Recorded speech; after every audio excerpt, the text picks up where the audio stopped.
you represent. So just once again, in case you joined us late, I'm Janine Sullivan from Pima Association of Governments, and I'm going to be facilitating today's meeting regarding the social services block grant with regard to funding recommendations for the state fiscal year 2024. So I think I see Mary O'Donoghue on screen. So Mary, I'll just start with you, and then we'll just kind of go in no particular order with the rest of the introduction. So thank you, Mary. Sure. I'm Mary O'Donoghue, and I am the Volunteer Services Coordinator with Pima Council on Aging, and I am the administrator of the Neighbors Care Alliance program. Great. Thank you so much, Mary. I appreciate it. And then I think I see Christy, and Christy, forgive me, please correct me on how to pronounce your last name correctly. Is it Herbst? Is that correct? You're really close. All right. I'll try again later and get it right. I appreciate the attempt because I always hear Herbst. Oh, okay. All right. So how is it pronounced? It's Christy, and then the name is Herbst, like hair. Oh, okay. I was close. Very close. So thank you. All right. Very good. Thank you. You can quiz me at the end. Make sure I got it.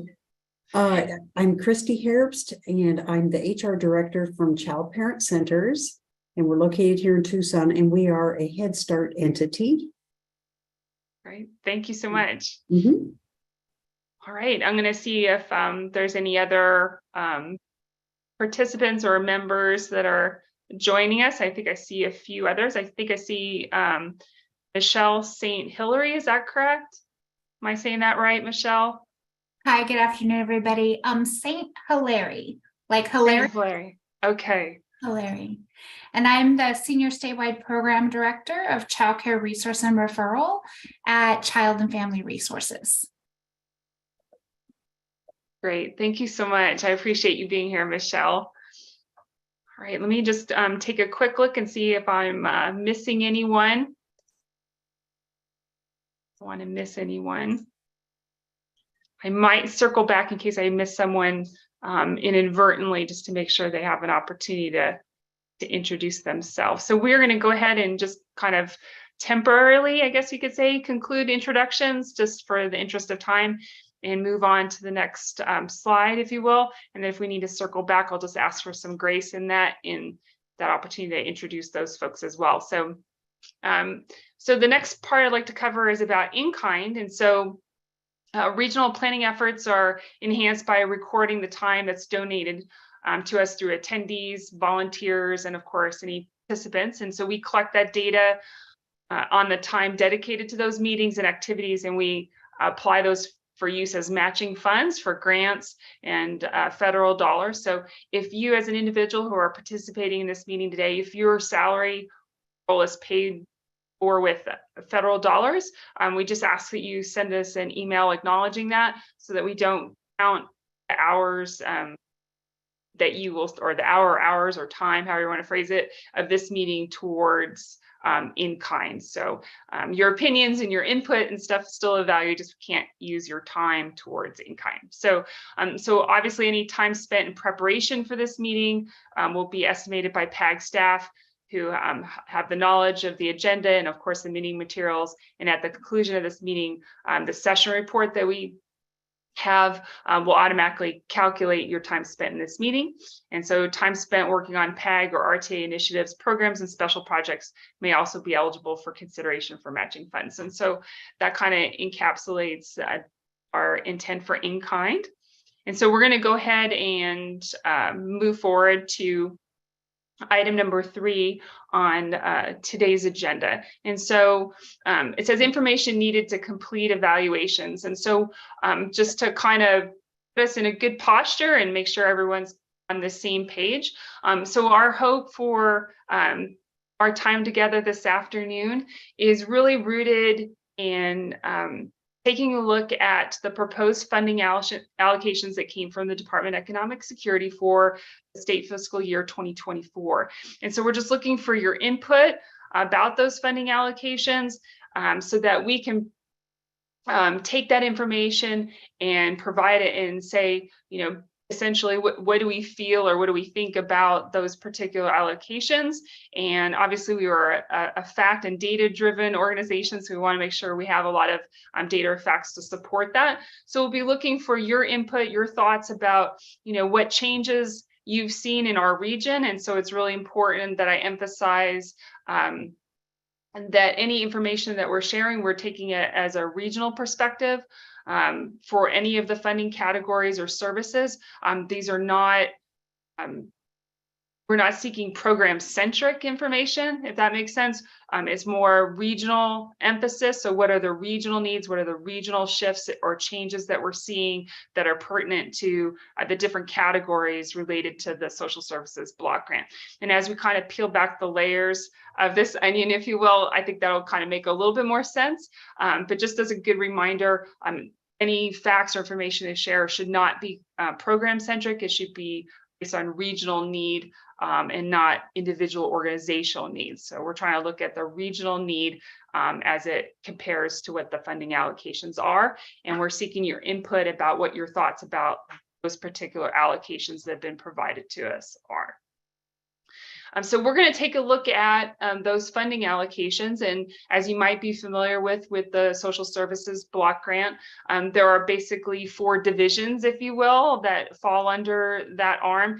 And those are the Department of Child Safety, the Division of Aging and Adult Services, or some refer to it as DAAS. Then there's Workforce Development Administration, and then of course, Rehabilitation Services Administration, or RSA. And so there are different services or service intents that fall in line or commensurate with those different divisions. And so we're going to kind of talk through those in terms of just painting a picture of what's meant by that, and then looking at the different funding allocations associated with each of those divisions, if you will.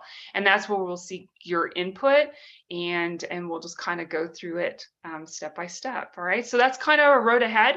I know at least right now it looks like we kind of have a small group, but I still appreciate you investing your time today. We did send out invites for the opportunity to participate in today's discussion to over 21 agencies. So we did do a broad reach and trying to get a lot of people's input and feedback in these categories. So I'm really grateful that you were able to carve out time and invest in this process today. So without any further ado, we are going to go ahead and start with me sharing my screen so that you can see the different funding allocations under these different divisions, if you will, and then we'll kind of talk through it together. So I'm going to try really hard, ask for some grace on this. I'm going to try really hard to make sure that I still look to see if someone has hit that raised hand prompt. Sometimes I'm not good at noticing it because I'm hyper focused on a spreadsheet. And if that's ever happened to you, you'll know exactly what I'm talking about. If not, you're way ahead of the game than me. So if I'm not paying attention to that little prompt down at the bottom, just try to flag me down otherwise. Okay, we'll make it work one way or the other, I promise. All right, so I'm going to try and share my screen here. And we'll see how this works for everyone with technology. And let me see if you can see that. Can you see my screen? All right. So do I need to adjust it? Do I need to move it over a little bit? Is it centered decently for you? How you see it? I see some nodding of heads, so I'm going to be hopeful that that's a good sign. All right. So we are on the division, if you will, known as Department of Child Safety, so DCS. And if we were to, I'm going to try and not mess this up by trying to scroll down here. There we go. So if we were to take a look at this spreadsheet, you will notice that there are the different service intents or target groups to the right of that. And then and it talks about this different state fiscal years. And we are focused on state fiscal year 2024. 2023 is there just for historical information, if you will, so you can kind of get a lens for how things might change from year to year. what we typically find is funding doesn't change that much from year to year, but it's always good to at least have that transparency and show us for the last state fiscal year. So we are going to go ahead and look at these different service intents just to make sure everyone is on the same page with regard to what we're talking about and seeking input around when it talks about Department of Child Safety. So the different service categories or service intents are regarding supportive intervention or guidance counseling. And that could be for youth and adult or domestic violence offenders. And then there's another section that's very similar in terms of title, meaning supportive intervention guidance counseling. And this is typically to assist low-income children and families who are otherwise ineligible for state services to access available resources, services, and benefit programs effectively. And those can include counseling for problem pregnancies, et cetera. So those are the first two that you'll see on our screen here. And then the next is early intervention or behavioral therapeutic activities. And you'll notice on this one, it does give an age range.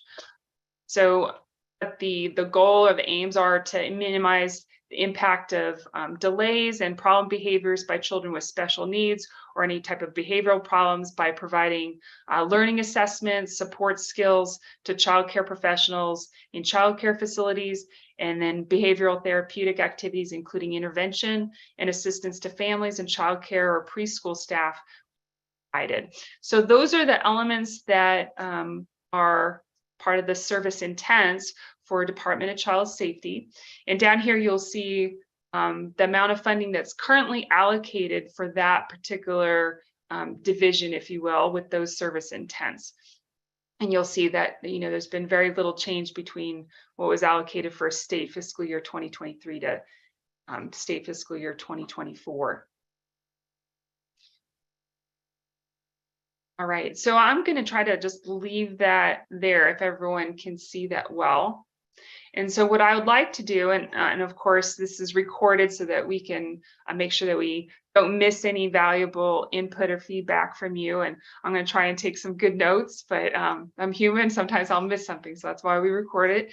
But we're looking for your feedback on, again, regional needs, any changes, any shifts that you've seen, and just kind of as a example, right? Changes or shifts can be pertinent to the types of services that are offered in those types of categories. And again, regional benefit, not program centric, taking a very higher level view, and not necessarily organizational driven. And then any changes in need for services. Have you seen an uptick or a decrease in particular services? And then any changes in outcomes or effectiveness, whether as a result of SSBG funding or otherwise. And then, of course, sometimes there's changes in funding availability. So maybe historically, there's been access to other types of funding for these types of service intents, but perhaps there has been a change, whether an increase or a decrease. And so it's good to take that information into consideration. And then, of course, you always want to have a good understanding of what is the impact if funding increases or decreases to these particular service intents. Again, a regional view, a regional perspective, not program centric or organizational centric. So I'm just going to kind of open up the floor, and if there's something you'd like to share regard to what you're seeing or you believe is a need in our region or a change, I'd be grateful for that. So I see Christy's hand up, and so I'm going to open up the floor. Christy, thank you, Christy. Hi, thanks. I'm trying not to be CPC focused, but we cover 5 counties in southern Arizona. So Okay. across that area, I can give a pretty good regional perspective. And I can't speak so much to the first 2 topics, but a little bit more to the third topic, early intervention.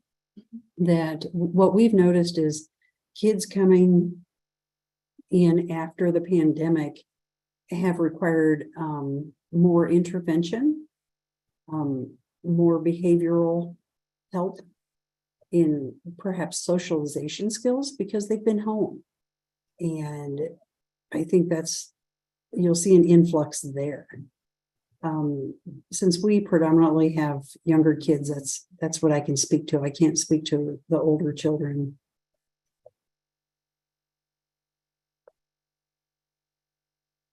Okay, thank you, Christy. I was trying to write really quickly there. So I had one question. So it's more just like a clarifying, because I want to make sure my notes are accurate, even though I know I could go back and listen to this. But for the sake of continuing the conversation that we're having right now, it's important for you to clarify. So I just want to make sure, I know you said you were talking about younger children as opposed to teenagers. Mhm. It sounded like you were making a comparison to kind of like pre-COVID data, if you will, comparative to, I guess you could say post-COVID, even though COVID's still, Right. amongst us. And you were saying that with regard to a need for behavioral help, it's more rooted in the socialization piece. Mhm. Is that right? So my question is, again, regional need and tied to what you just said, can you give us a sense for the type of services that are typically needed to attend to that particular need? Is it in the early intervention? Is it in counseling? Where would you see it, that uptick in a need presenting itself? From what I've been seeing coming through the administrative office here, it's more of an intervention. Intervention, okay. Mhm. And then I'm not trying to put you on the spot, but if you do you have numbers on that your organization collects that has kind of a regional lens, since you said you were in so many counties? Not in the HR department, but I could go to our program services, or we call it comprehensive services department. Okay. Gather those numbers from them. Okay. All right. We might touch on fact sheets a little bit later on. So if I don't, please remind me of that. And so what we just chatted about, in me clarifying, that might be something you might choose to include in the fact sheet. So I'll just leave that there for right now. Anything else that you wanted to share on that?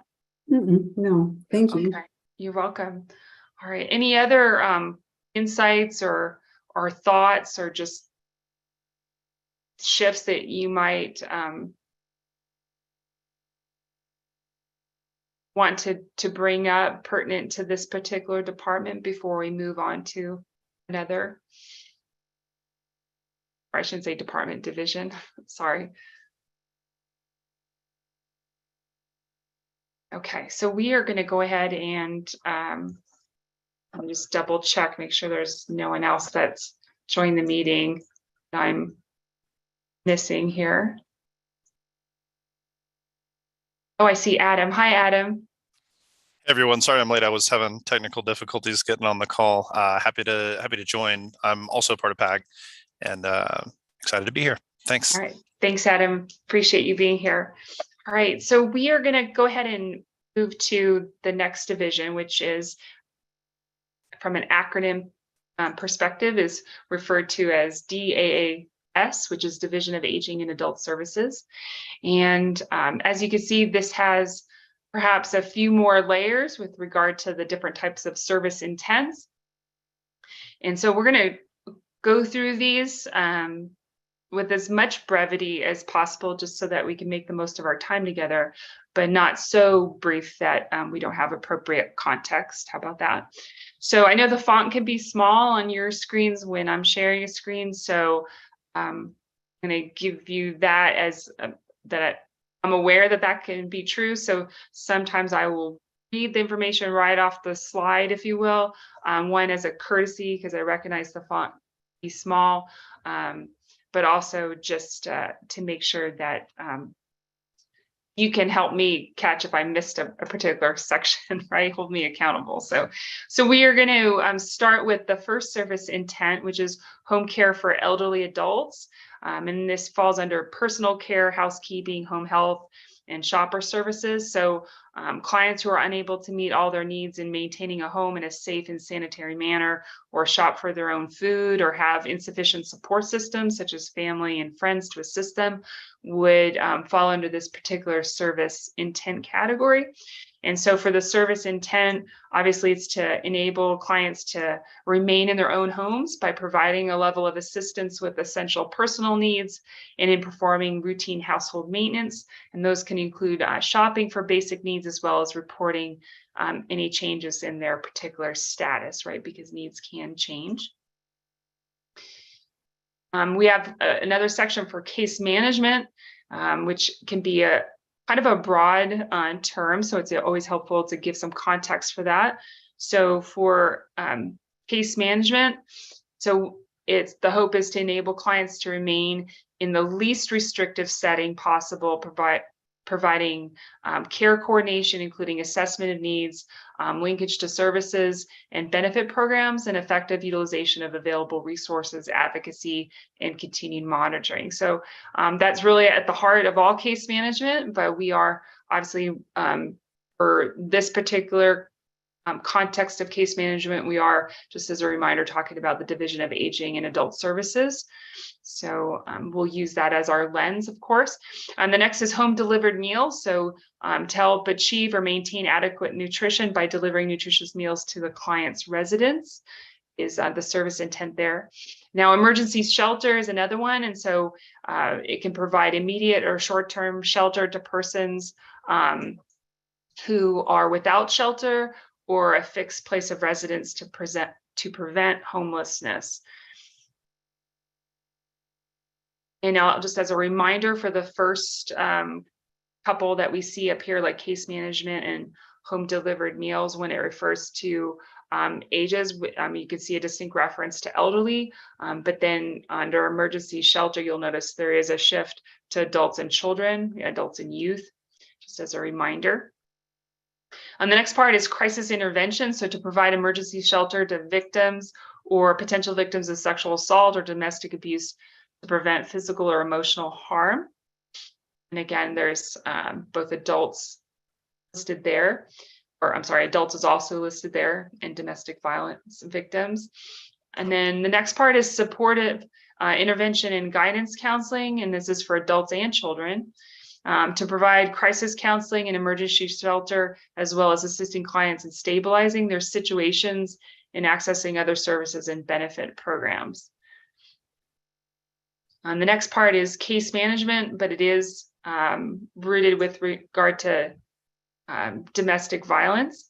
And so to assist victims of sexual abuse and domestic violence in obtaining safe and stable living conditions, and developing a case plan as part of case management. So the next part is with regard to legal assistance, and you'll notice here it's some subnotes, if you will, is for civil legal matters or for low-income residents. And so the service intents are, of course, to protect the rights of individuals, but providing assistance with civil legal issues for individuals and families in need of food stamp assistance. And then the next one, very similar tenor, to protect the rights of individuals by providing consultation and legal services for individuals and families facing eviction or needing landlord-tenant litigation. So slightly different context for what is meant by legal assistance services, or the service intent rather. Just a reminder there. And then the third is still legal assistance, but it's to protect the rights of individuals by providing assistance with civil legal issues, including domestic situations, landlord-tenant problems, and obtaining appropriate identification for government services. So there's a little bit of overlap there. And then the last one is housing support services. And again, adults and children. It says to prevent homelessness by providing services that focus on addressing immediate needs to keep persons at risk of becoming homeless in their current housing if possible, and by providing the necessary supports to maintain that housing or to locate new housing if necessary. So there's a lot of different service categories, and obviously with that, their appropriate service intents. And you'll notice under this division, There's just over $1 million in proposed allocated funding. So I'm going to kind of open up the floor here for input, thoughts on regional needs, things that we're seeing in our region that are pertinent to the elements that I just briefly went over. And again, we're looking for a regional perspective, regional needs, and again, just a reminder, not program centric or organizationally driven. And again, any type of change in service, change in outcomes, effectiveness, changes in funding availability, et cetera. So I'm just going to open up the floor and call on whoever might have some thoughts or input on this particular category.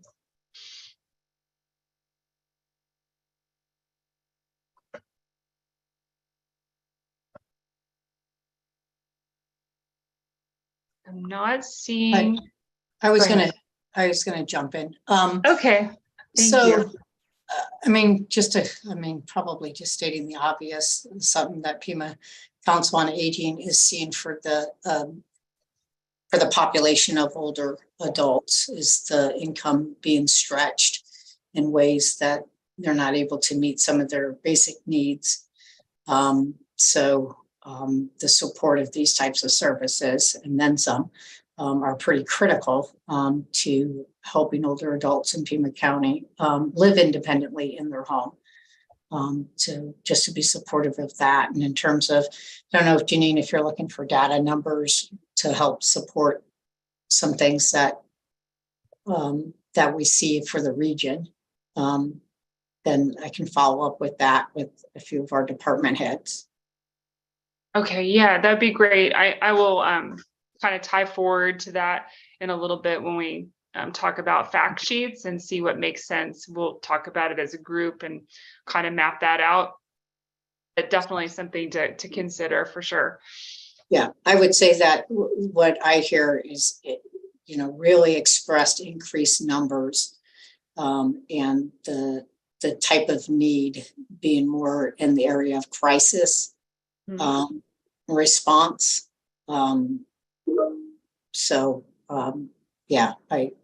There has been that shift.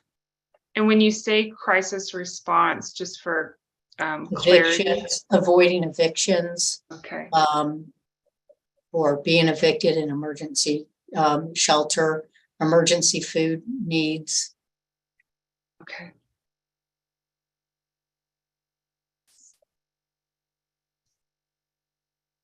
All right, anything else? That areas, I know there's a lot, Marion. I'm not trying to put you on the spot. I just want to make sure I'm Sure. giving you an opportunity to touch on anything else. Right. I would really, I'll probably invite into the conversation our director of the case management services, because I feel like they would have a lot to contribute around that topic as well. All right. I appreciate that. Okay. Sure. Anyone else have any perspective or input they'd like to share with regard to this particular division? Yeah, I have a couple of questions for you, Janine. Sure. As it relates to the legal assistance, I'm looking as it relates to the families facing eviction or needing landlord-tenant migration. I know that Tucson and the greater area is fairly problematic with regards to eviction, it's just as far as like higher rates than the rest of the state. And in some cases, during the early part of COVID was, nearly double the national average. I wonder, what kind of trends are we seeing now as we consider inflation and kind of the impact as it relates to housing? I mean, there are so many categories in this one, especially that deal with kind of the pain points related to inflation. But I just wonder if those legal fees related to eviction are just going to be skyrocketing, as a result of that, a little bit more of a burden with everything else and these folks' lives being more expensive as well. No, that's a good question. Mary or anyone else that's on the committee today, any thoughts or insights on that?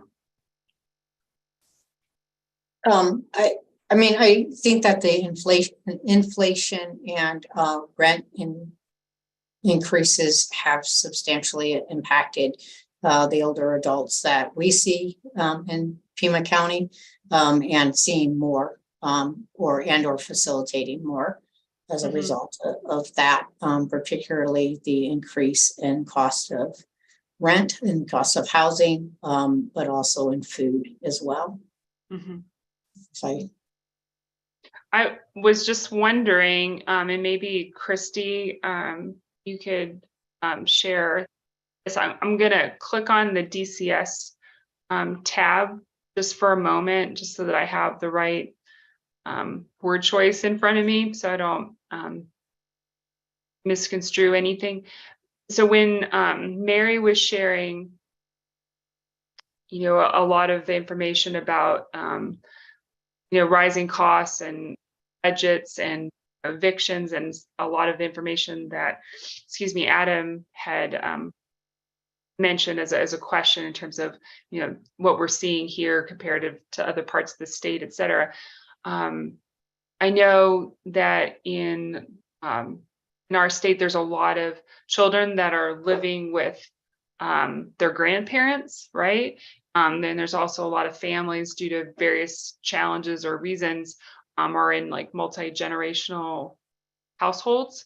And so I was just curious, when you were sharing about behavioral challenges and socialization and things of that nature, if especially when we compare and contrast like pre and post COVID, because in that same timeline, if you will, there's also been kind of that uptick in housing costs, et cetera.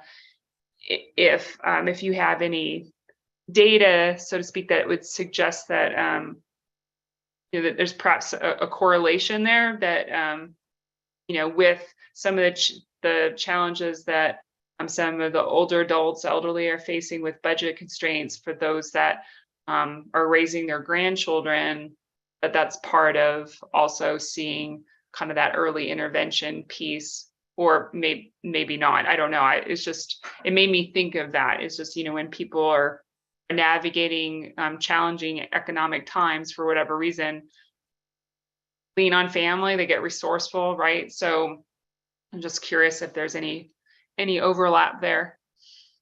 Yeah, I'm not aware of any. I don't recall conversations, but I would certainly, I can connect with, again, our comprehensive services unit and ask them what they know. Mm-hmm. They're more intimately involved with that. Sure. But I do have a question. Okay. What about children aging out of foster care? Mhm. Are they included in the services for the housing and other areas under the DAAS? That's a really good question. I'm gonna write that down and ask it to DES specifically, to make sure that we get that answer, because that's a good question. So if you don't mind sending me an email with that question phrased in the way that you would like it asked, because you have a unique perspective on that, that would be helpful to me. And then I can facilitate that question to DES, and then I can, whatever that answer is, I can make sure I share it with everyone who's on this call today. I think that's a good question. Thank you. Yeah. I know with kinship placements, a lot of times, children that are in foster care from a kinship placement, oftentimes it is grandparents that are caring for those children. And so there's another kind of potential, nexus, if you will, with regard to some of the challenges that we might be seeing on the older adults with their budgets getting tighter, et cetera. So I'll definitely ask that question about, are children who are aging out of foster care, are they included in that or not? So thank you for bringing that up and being willing to send me that question so I can ask it to DES. So we are gonna, there's no any, or aren't any other elements of input or questions for the Division of Aging and Adult Services. I'm going to move to WDA, which is for Workforce Development Administration. I don't know if we have anyone specific on the call that their organization has a unique lens on this, but we're still going to take a look at it and see what we know to be an observation or something to perhaps take a closer look at. So this is for employment services under Workforce Development Administration. That is the service. And of course, the intent is to provide employment services such as childcare, transportation, employment screening, assessments or testing, different types of structured job skills and job seeking skills, specialized therapies. There's a long list, including like literacy training, GED, prep, vocational training, books and supplies and instruction materials. And it goes all the way through from counseling and case management to ensuring graduation and job placement, to transportation needs and referrals to community resources for unemployed adults. And then the services should also include job training, and it says minimally an associate's degree or certificate for programs that have a demand for skilled job opportunities, and services are intended primarily for single head of households as well as unemployed adults, elderly, low-income adults, and youth 18 to 28 at risk of homelessness, families, and rural adults. So I'm hopeful that that Christy and Mary, given what you shared about insights with children, families, and of course older adults, that you might have a unique perspective, but also I don't want to exclude anyone else that's on the call. But so I'm just going to share what the funding allocation is for this particular division, and then we'll open it up for comment.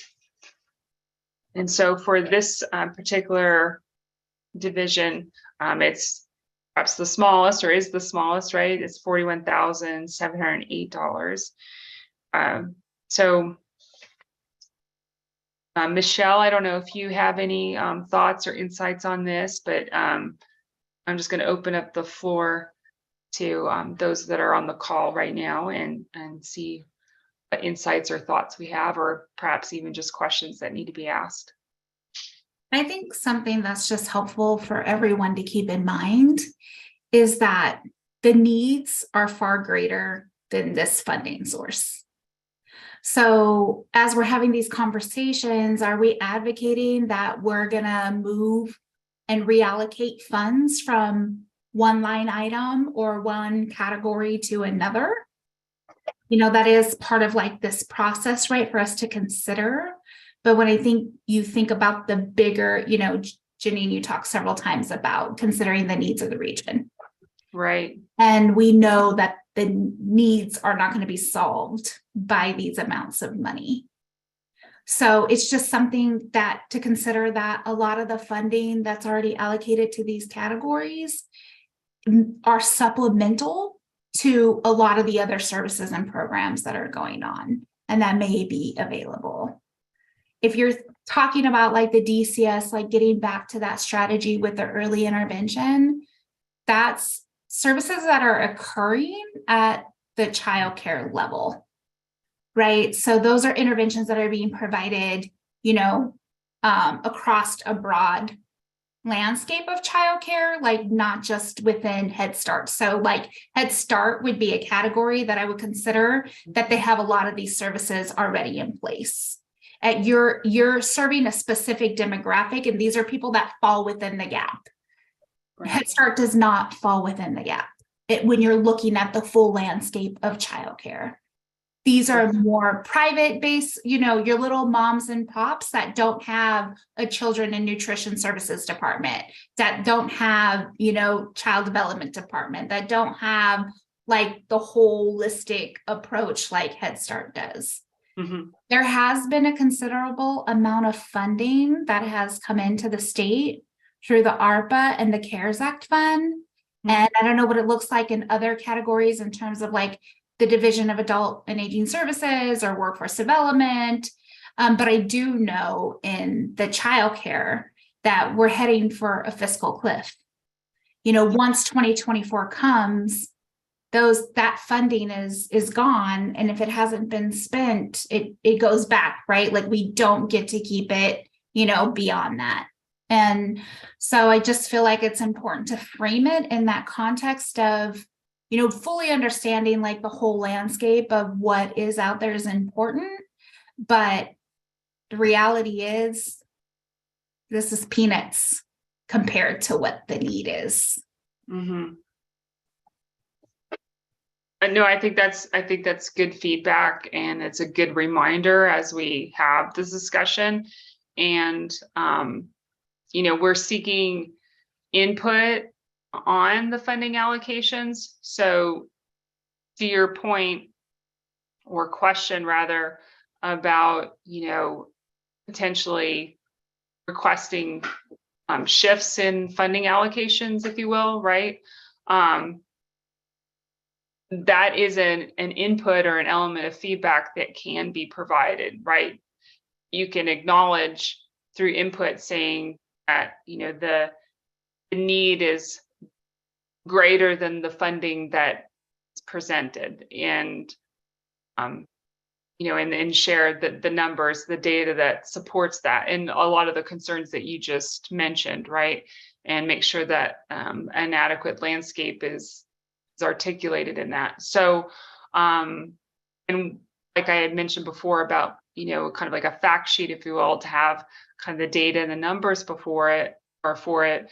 I think that's in alignment with providing that level of feedback or input about the allocations that are set, as I guess you could say preliminary allocations by DES, because they are seeking, that feedback. So I think it's a great opportunity to ensure that that gets communicated. So when we get to the part about like the fact sheets, if you will, I think that'd be a good opportunity to acknowledge those pieces. So I'm grateful that you brought that up, because I think it's a good reminder, and it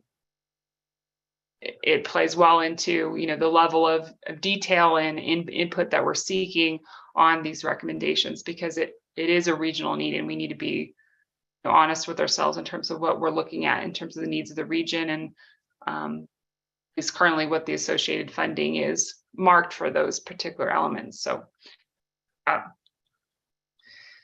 anything else that you'd like to share, Michelle? I didn't mean to clip you. I apologize. No, it's if I did. fine.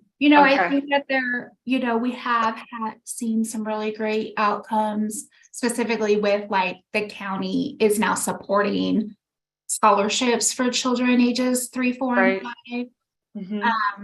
to attend childcare programs. They've increased the eligibility up to FPL 300%. I mean, it's kind of ironic, like as we have all this funding to help families with high quality early care and education and expand services, we're also in a crisis in terms of the supply of childcare, right? So families getting access to services such as childcare so that they can participate in employment, services and development. There are significant challenges when it comes to that. I don't know. And so you're like, is this helpful or hurtful?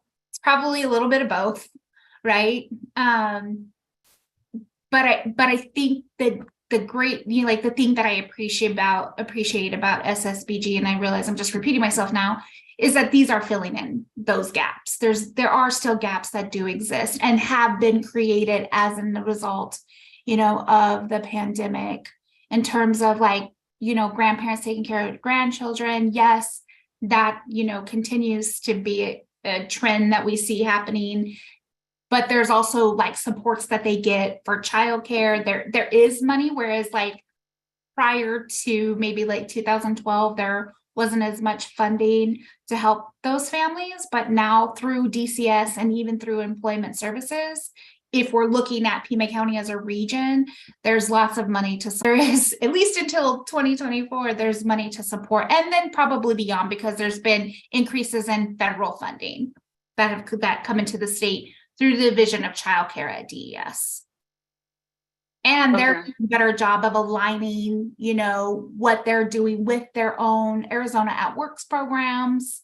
Mhm. The Women's Foundation has a strategy of pathways for like those single moms who are they're doing that too, multi-generational approach of like getting them into high paying jobs while also providing high quality early care and education to their children while they're participating in those programs.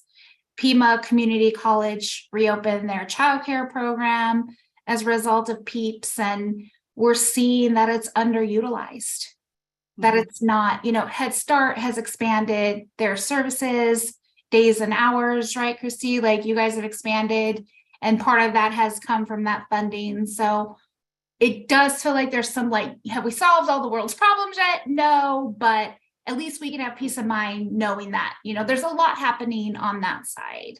Mhm. We don't know how much like of a focus or a concern we would need to have to reallocate funds to that piece at this point. I think a good place to start is just to really, share what we know in terms of the facts, right? Like, what are the trends? What have we seen in the past commensurate to what we're seeing now, and those projections, for the need, and the availability of services, but also, shifts in funding, meaning, does the funding that's awarded from year to year keep up with the increase in need, yes or no, right? And what does that look like? The other piece would be, and I think you spoke to it a little bit, would just be, communicating while there are funding sources, and this is for, all these different divisions. We're just using this one as an example, that, while there might be funding through or up to state fiscal year 2024, what happens after that, remains to be seen. But here's what the numbers suggest, right? And I think you had shared, to some extent within the childcare arena, like a fiscal cliff, if you will. So what does that fiscal cliff look like, right? Painting a picture for that. But the other piece is, like, if the funding ends, or that funding source ends, if it ends right at the beginning of state fiscal year 2024, and that's when the SSBG funds arguably kick in,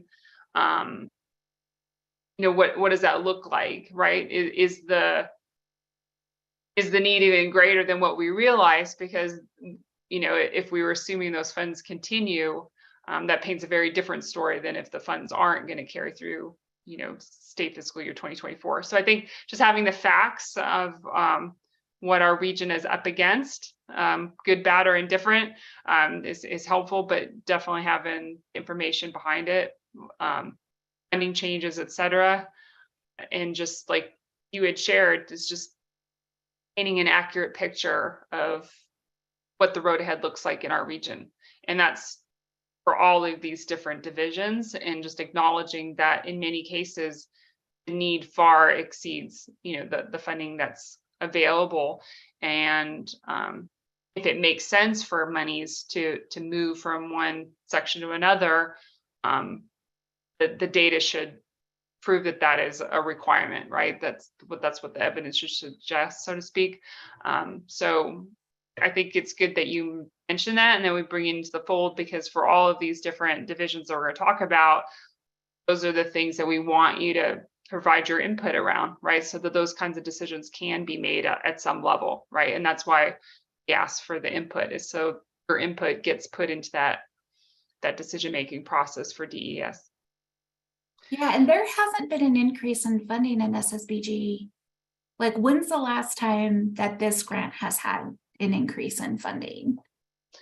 That's a good question. I don't know off the top of my head, and I would hate to speak, but I can take a look at historical data and see what it's looked like over the, past, 5-10 years or whatnot, or even just reach out to DES and ask for them to kind of give us that replay, if you will.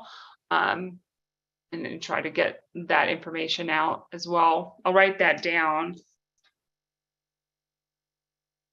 Because I think, to your point, that information would be helpful if we recognize what the change in funding has been over the last 5 to 10 years in the SSBG category, and then overlay that with what the needs have been like pre-COVID, if you will, if you want to use that as a marker in time, and what the needs are post-COVID, if you want to use that as another marker in time, and also kind of overlay that with any changes in funding, but realize within that timeline, here's some of the shifts that are going to take place with regard to funding as well.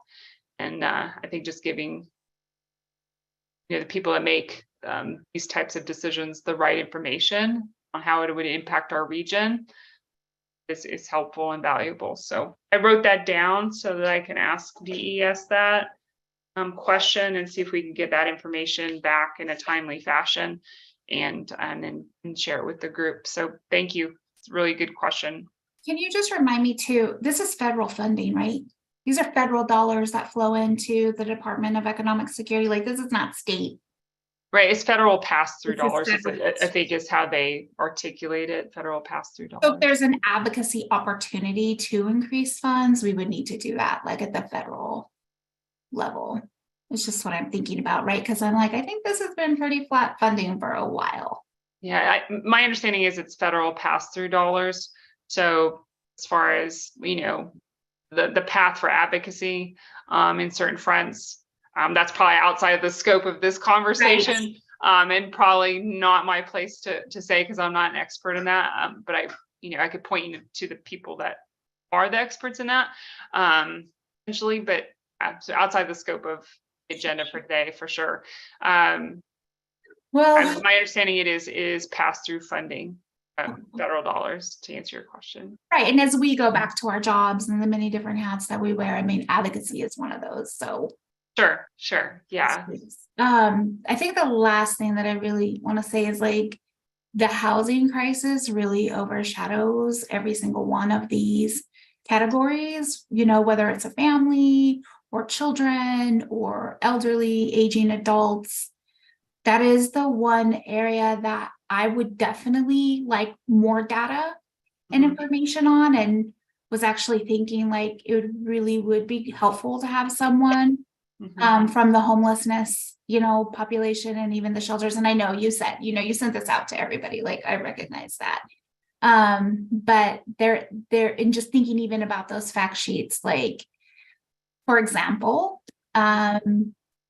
Pima County has had a significant drop in the total number of family childcare home, based providers. And I also just read a national report around a big thing now that family childcare providers are facing is not only just, the lack of pay, right, or resources, but they're like one rent or one mortgage payment away from experiencing homelessness themselves. Right. So I am just curious and would like more information. I think we need to think about it as a committee too, and even Adam was speaking to it a little bit, like in terms of like, what is, the civil litigation and stuff like that look like now. I think that landscape is probably very different than even when decisions might have been made for state fiscal year 23 or even 22. Okay. No, I think that's good information, good feedback. I'm just curious what others that are on this call think about that lens about how housing, if you will, is kind of an overarching umbrella, if you will, to a lot of these other pieces. In terms of like a hierarchy of needs, if you will, right? If housing is uncertain or unstable, there's arguably a ripple effect in how, if that's true, how are you seeing it manifest in different areas? And is there evidence to suggest that's definitely something we should be communicating through, facts and the regional needs from our discussion today. Just curious what other people's thoughts are. I would concur that that is definitely what I hear from our whole case management team and our rights and benefits team, is that housing is the most significant issue for the older adults in our region, and definitely on the tipping point, if not going off the cliff into homelessness and not having housing options, evictions as a significant number one issue. Okay. And then Christy, what do you see as far as any correlation or connectivity with housing and some of the needs or services that are pertinent to your expertise? I have not been privy to any of those conversations with that, so I can't speak to the topic. Uh-huh. I could generalize, I could speculate, but I'm not going to do that without Sure. proper facts and figures. And Okay. I think Child Parent Center tracks homelessness under McKinney-Vento. Like they have some, like Mhm. that they have a wealth of data as Right. well as like the school districts in terms of like that impact too. Yes, but here in the HR department, I do not have that. And that's why But you I have didn't access speak to it. You have I access. do. I do, yes. Right. That's it sounds like something that, like we could reach out potentially and get additional facts. And that's perhaps true for any of us or on the call, right? If we wanted to put more facts behind some of the things that we're discussing, there's different people that we could reach out to get additional insights or information pertinent to, the thoughts and considerations that we're putting forth right now. So, and I respect, if it's not your place to speak to something because it's outside of your scope of work or your expertise, you would want to reach out to the experts. So I respect that. So, but we can still be, mindful of the things that we want to bring to the forefront of attention and be intentional about, what facts, what data we present to support, the concerns that articulating right now. So I think that's good. So I appreciate everyone's, willingness to engage about this topic and just have a very honest conversation about, to what extent housing is, kind of this umbrella, if you will, in terms of hierarchy needs and how it impacts other different service intents, whether it be across the board, all families in general, or specifically, more of the older population, right, 65 and up, but also not losing sight on young families or multi-generational families. So definitely good topics of discussion and perhaps an opportunity to gather some more data on. So thank you. I'm going to, in the interest of time, I'm going to go ahead and move to RSA because it is 8:00 and I want to be respectful of everyone's time, but I also don't want to rush the process and lose out on meaningful discussion. So we're going to try and find the right balance on this. So for RSA, just a reminder, it's Rehabilitation Services Administration, and there's basically two service categories, if you will, and associated service intents. You'll notice the funding is, again, quite small in comparison to other divisions. And again, more than likely, the need is greater than the funding amounts. So the two different services, if you will, are interpreter services for deaf adults who need interpreter assistance in accessing needed services. And the intent, of course, is to assist deaf individuals in accessing and utilizing community services, including emergency services, by providing interpreter services. And that's specifically for deaf adults. And in a similar vein, supportive intervention guidance and counseling for hearing impaired individuals. So hearing impaired persons who have problems in adjusting to their disability at work and in family and interpersonal relationships. So this is more under the hearing impaired section. And then, of course, to assist deaf and hearing impaired clients in solving or learning to cope with their disability, providing intervention, support, and counseling. So for these two services and respective service intents, again, the funding amount proposes about $58,000.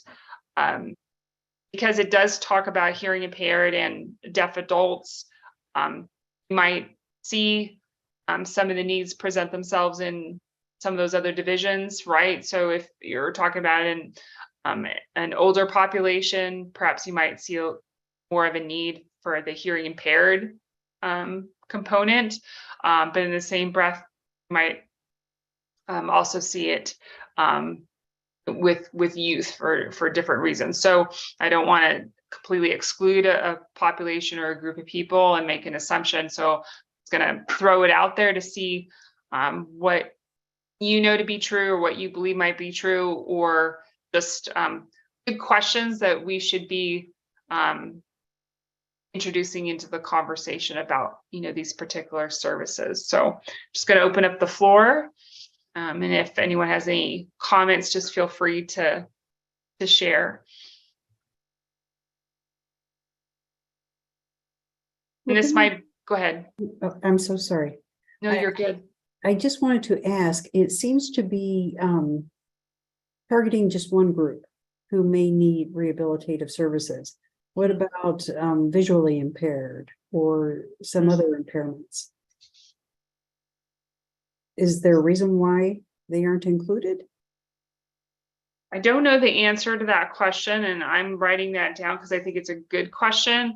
And I can ask it to DES to say, is there a particular reason why it doesn't include that?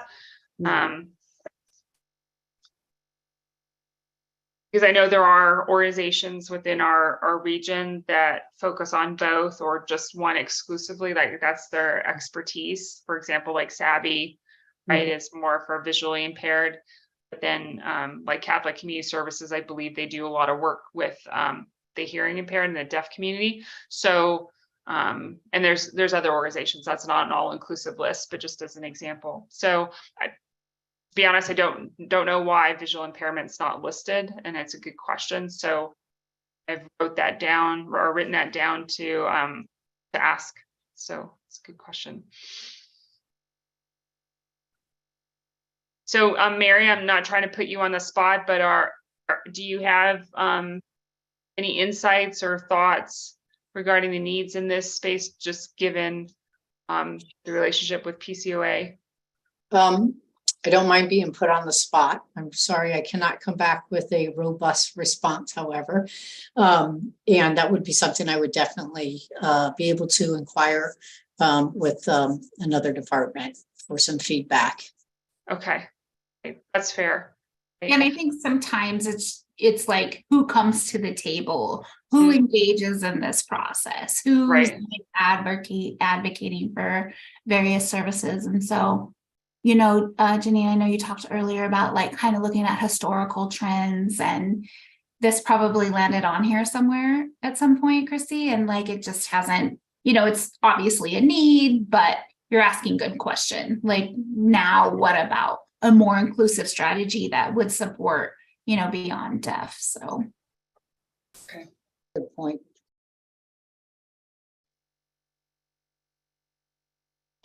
Right. So thank you for that. I wrote that down about like historical trends and, what are we seeing with regard to kind of a more inclusive strategy, right, to your point. But to answer the question about, why, or is there a distinct reason why visual impairment wasn't included, right? And if nothing else, at least just having a point of understanding, saying, like, this is kind of the why behind it historically, but moving forward, based on whatever they say, perhaps, they're already aware of it, and it's going to be amended to include visual impairment. I don't know. Those are questions to be asked, but I've written it down to ask as a question. So on that note, if it's okay, we're going to go ahead and move to the next slide on the agenda. So I'm going to stop sharing my screen, and if I need to bring this particular spreadsheet back up, I will. But for right now, I'm just going to move to the next slide. Okay, so for this particular slide, it says review of fact sheet information and funding amounts. So this is kind of our opportunity to say, because how should I say this? It's not my decision, right, to say whether or not I want to have fact sheets or not have fact sheets. It's you as a group, as a part of this committee, to determine if you feel fact sheets would be of value in our process for providing input to DES about these funding allocations, right? So if we feel like it's important to provide those fact sheets and provide some detailed information commensurate with our discussion points today, then that's something that we can mutually agree on. And then we can set intention to get those fact sheets collected, if you will, and given to me as the facilitator of this meeting to be able to provide to DES as part of our input process to them. And then as we move forward with the rest of the process and lean into a public comment period about these allocations, et cetera, we would have all of those materials as part of that input process. So so here's what I would say about the fact sheets, if that's something that we would like to move forward with. I'm just going to kind of try to keep it short and sweet, if you will, right? And not from minimize the role of the fact sheets, but just so you don't have a 22-point checklist of what to include in the fact sheets. How about that in that sense of being brief? So we would want fact sheets that obviously are rooted in data and facts. So demographic information, hard numbers on need, projections, historical data, all the things that we've kind of talked through together today. In terms of those shifts and, how do things stack up with funding in the past? Where do we see funding either drawing to a close or tapering in other areas? And how does that align with different need projections that we're seeing? And then of course, any changes to services, right? If there's new services that have kind of come into the fold, perhaps more robustly than in the past for different reasons, what are those? And then elements tied perhaps to, what kind of overshadows all the others, right? Does housing take a more prominent view, if you will, in this? Because without that, a lot of other things start to kind of erode as well. So if that's true, what's the data or the information to support that? So we would want some fact sheets. I would want them no longer than 2 pages, right? So this way on our server, we don't get a 700-page document. That might be a lot for anyone to read.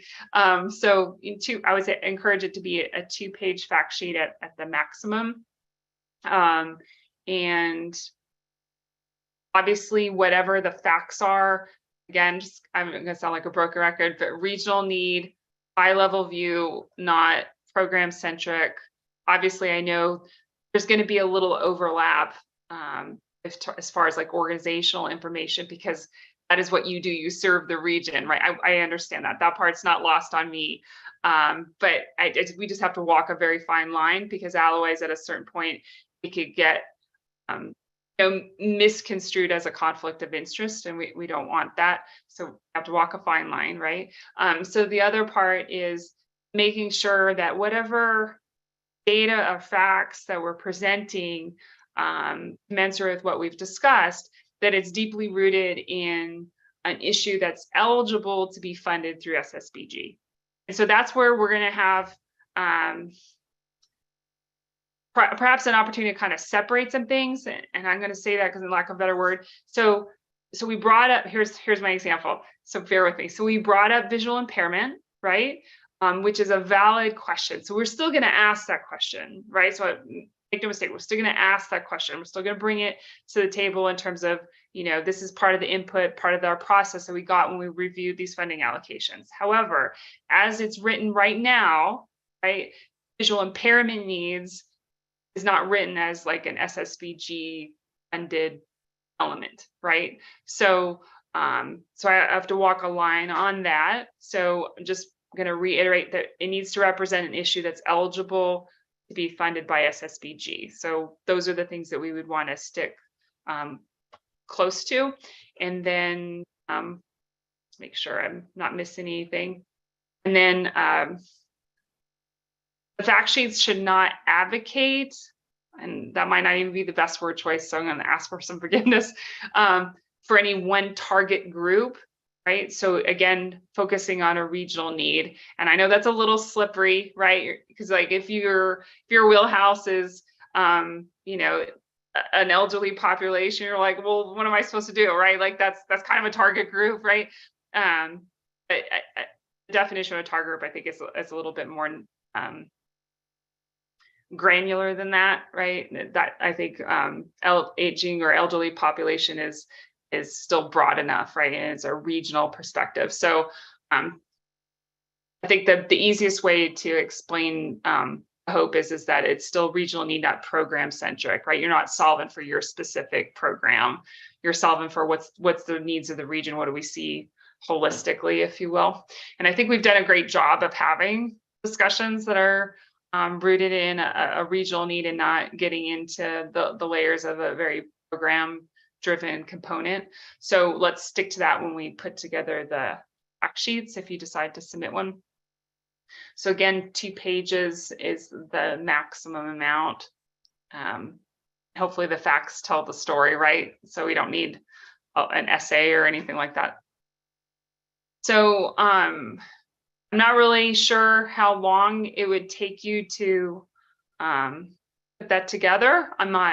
My hopeful and optimistic side says, you know, this is kind of what you do every day. You've got experts in this in your respective organizations, and you know they probably have a good chunk of this data at arm's length because it's what they do, right?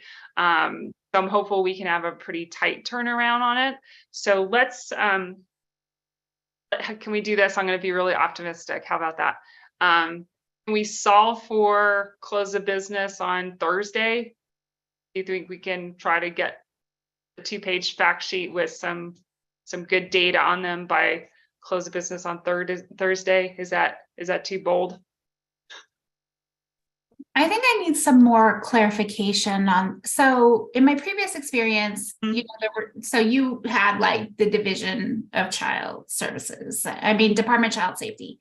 Okay. And then, so aren't there just like broad categories? I mean, what exactly are we providing you? Do you have a template?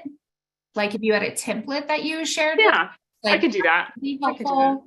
I know in the past I feel like committee members have contributed, but I could be wrong. Haven't like community-based organizations contributed as well to those fact sheets, or maybe I'm incorrect? I'd have to go back and look. United Way of Tucson and Southern Arizona, County Council on Aging really contributed to aging and adult services. Yeah.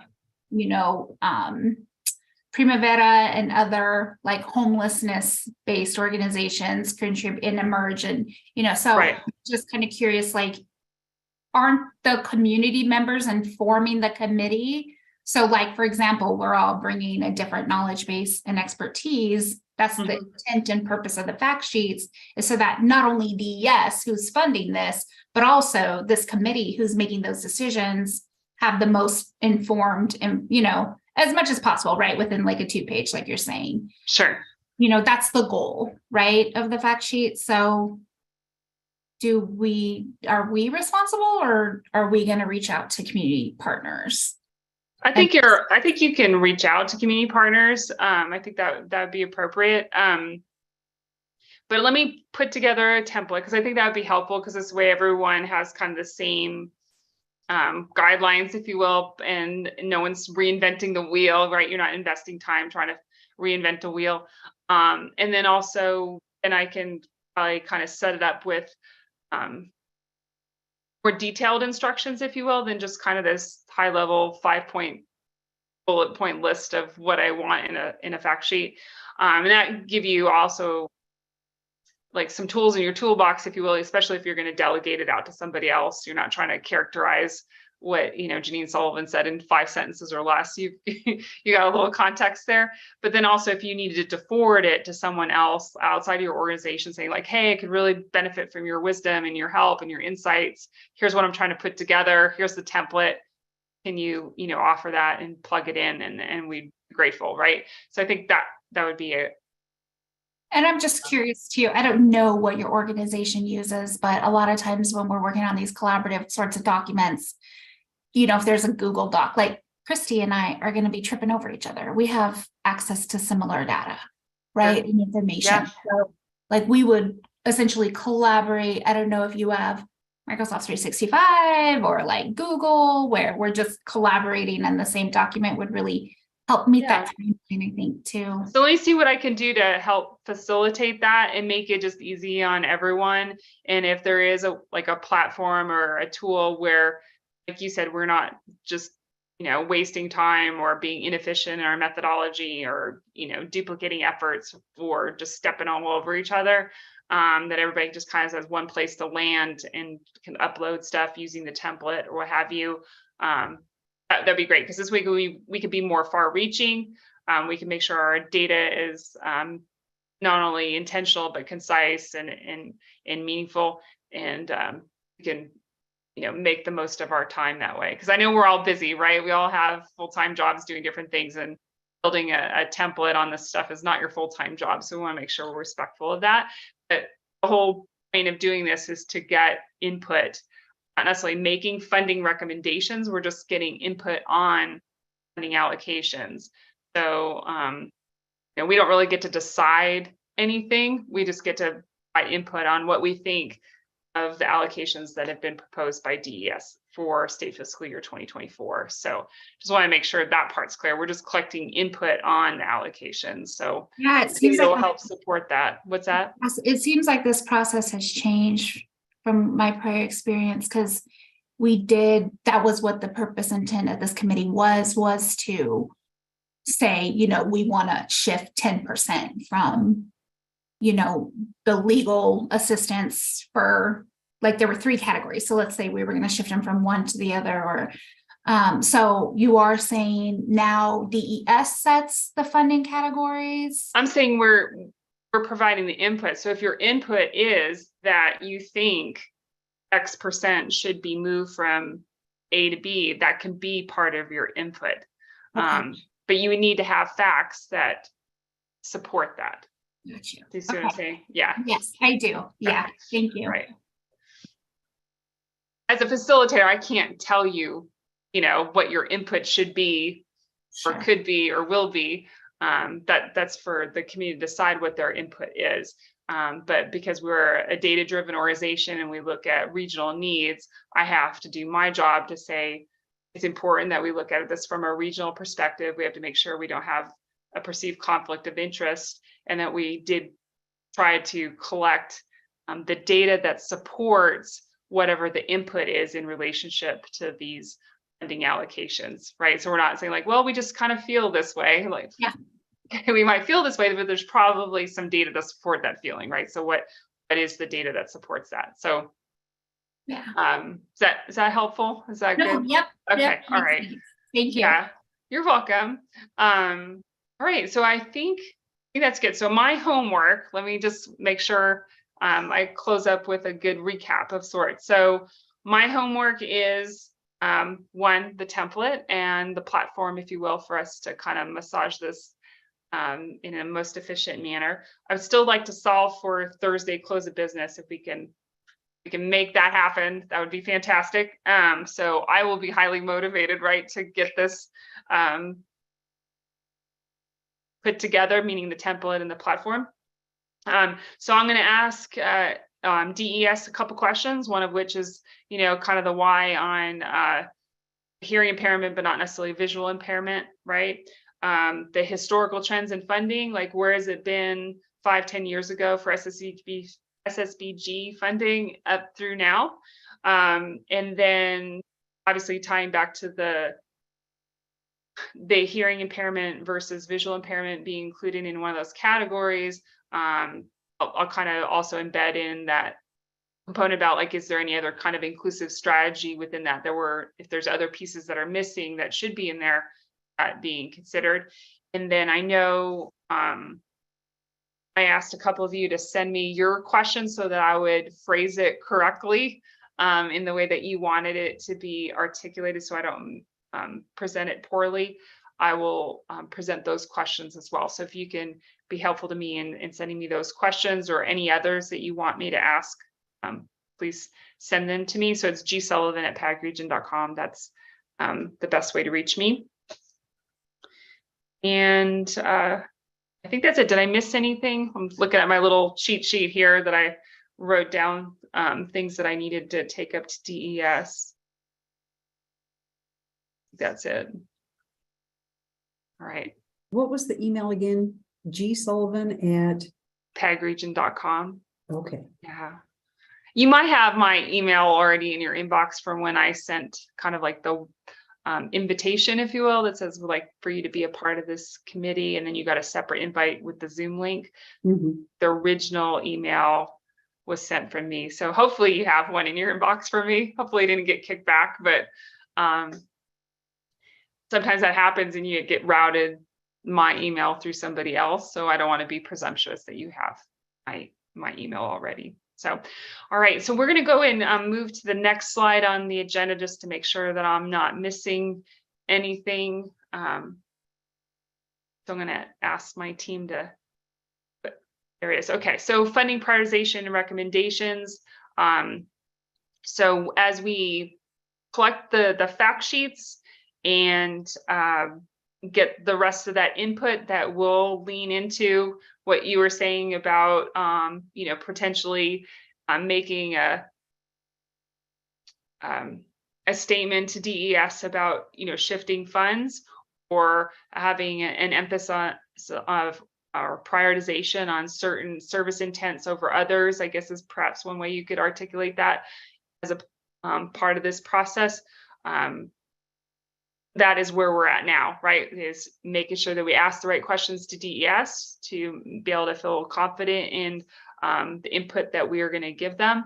And of course, collecting those fact sheets that are in alignment with this part of the process, the prioritization and actual recommendations or input is probably the better word choice there. Because we're basically recommending them to consider these pieces of information as part of their allocation process. So I think that kind of wraps up for slide number 5, I guess you could say. And so if we could move to the next slide, it's just our adjournment slide. So just an opportunity for me to first and foremost, thank you for your investment of time. That's not lost on me. I know it's hard to carve out an hour and a half of your day when you're juggling many things. So I really appreciate that. If you have any questions or things that you're like, I should have asked this, but I forgot, feel free to call me or email me and I'll do my best to get you the answer to your question. And then I will be championing that template and platform, if you will, so that we can make the most of to do moving forward. And if there's something you forgot to mention or would want to give insights around, feel free to incorporate that into your fact sheet as appropriate based on what we talked about.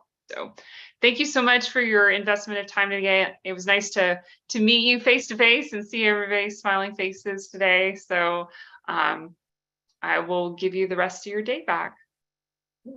Thank you. All right. Have a great day, everybody. Thank you so much. Thank you. All right. Bye-bye.